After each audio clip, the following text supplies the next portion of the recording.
You're listening to Rebel Spirituality with me, Sam Goldfinch. Here's the truth. Wisdom doesn't follow rules.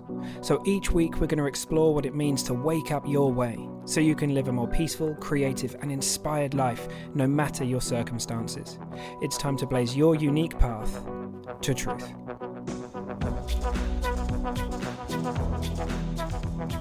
Hey Rebel, if you enjoy these weekly riffs and you're not already over there, I would definitely recommend going and checking out the Substack that I've created. Substack's a really cool place where you can release a publication or a newsletter. I call them a weekly riff, as you know.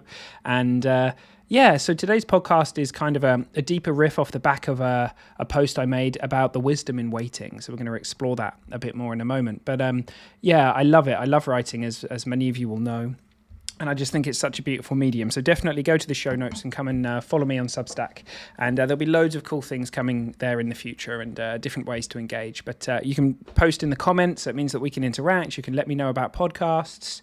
It's just a really cool place to be. So I'll see you over there. Right. So today we're talking about, do you need to think so hard? And boy, oh boy, did I used to think that I needed to think hard.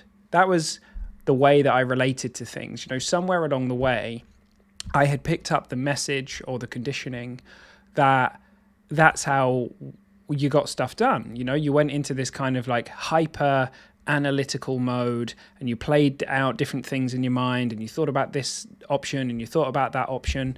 And I'd been in lots of places where, you know, you had to visualize your way forwards in one direction and see if that's what you wanted, and then to visualize.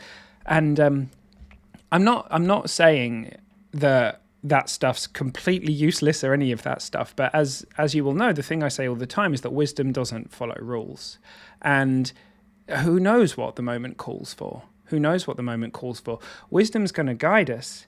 And I think one of the problems that we have when we think it's up to us, when we think it's our job to think really hard about something and get something done, we innocently cut ourselves off from the power of the formless wisdom that we are.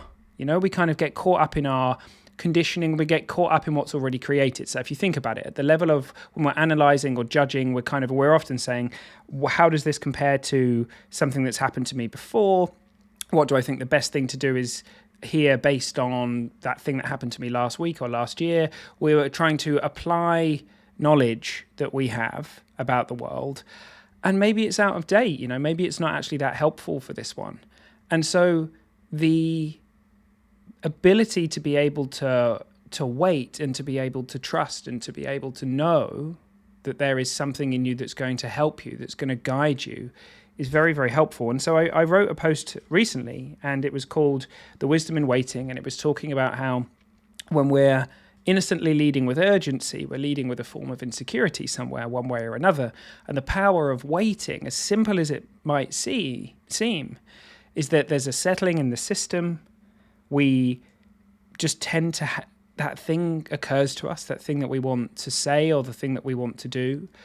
And very often it won't necessarily be on the timeline that thought in our head says, yeah, but we need to figure this out now. Like, we need to figure this out before we go to bed. That's what used to happen to me. And then I'd lie awake all night, kind of thinking things through, trying to like figure it out before I could finally sleep.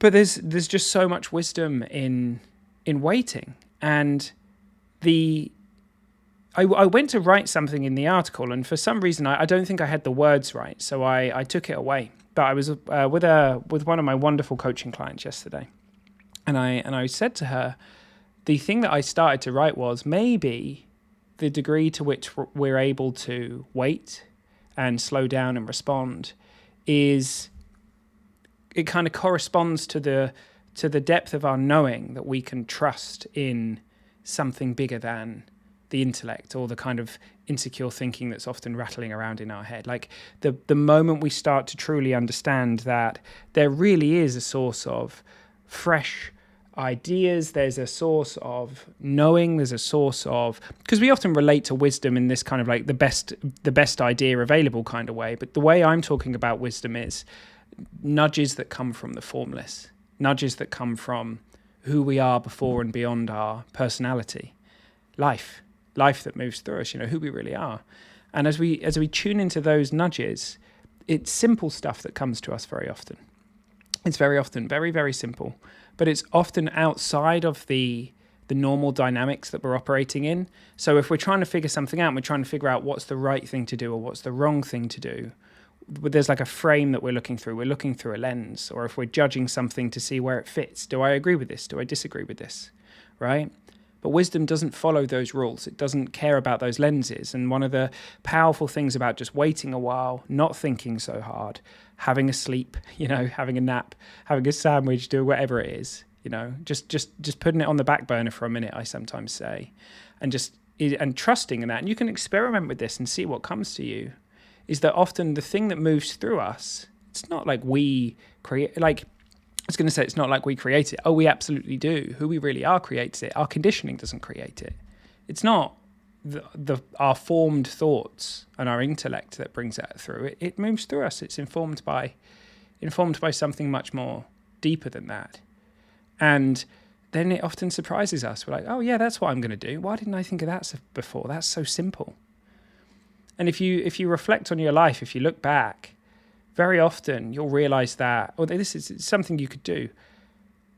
You'll realize that a lot of the really intense overthinking, innocently insecure, this way, that way, rumination stuff, it was at the point where you went, oh, fuck that, I'm not doing that anymore, that something then just got delivered to you, right? You just gave up on the whole thing. And so the experiment, the thing to kind of sit with is, okay, what if that's true? What if I don't have to think so hard?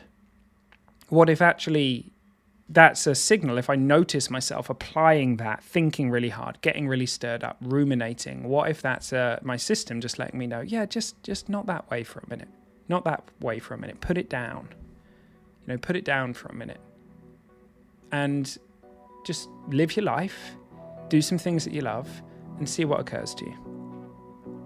All right, team. I hope you have a beautiful day. I hope to see you over on my Substack. And I'll see you all soon.